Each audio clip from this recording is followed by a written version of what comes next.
This is a sad little rack of bananas that's ripening. Looks like we're going to get about maybe 10 bananas out of it. It looks sad, but there's a reason for that. More about that later.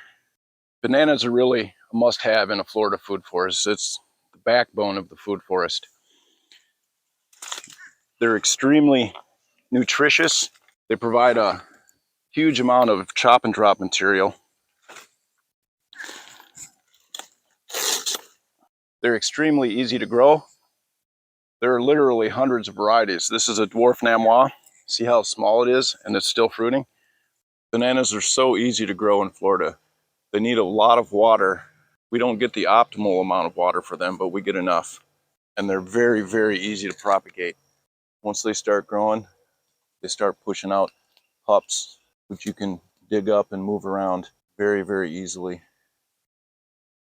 You can put them in undesirable areas, such as where there's standing water, a little bit of flooding, as long as the water isn't standing for weeks and weeks. When you harvest a giant rack of bananas, it's likely that you're going to have some left over. You can't consume them all before they start getting brown, but you can freeze them and make a healthy ice cream out of it.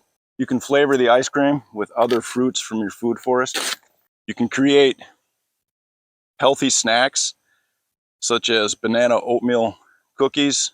The taste is so much better when you grow bananas yourself compared to store-bought bananas.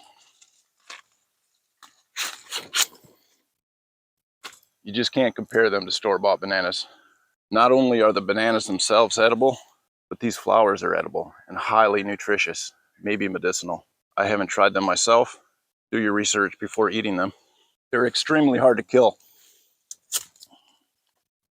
Let me show you specifically this plant right here.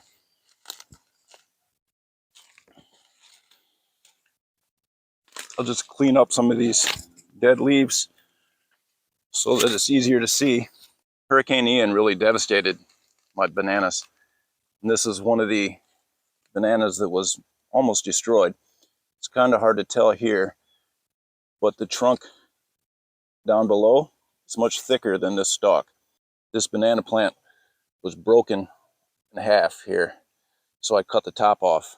Example of how I cut broken banana plant off, and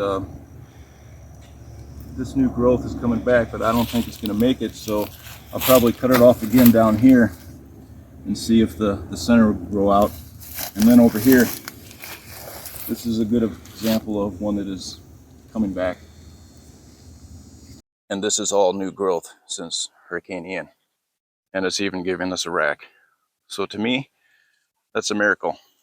I'm surprised that this banana plant has made any bananas, especially so quickly after Hurricane Ian.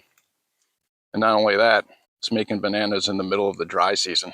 We haven't had nearly enough rain in the last 3, maybe 4 months, and yet it's still producing, even in a drought. It's only 2 hands, maybe 10 or 11, maybe 12 bananas. But that just goes to show how strong these plants are. If you're not growing bananas yet in your Florida food forest, what are you waiting for? If you are growing bananas, good for you. Maybe you can try some new varieties. Check out the link in the description and in the pinned comment to find varieties of bananas that grow very well in Florida. And don't forget to use the coupon code to save 10% off your entire order.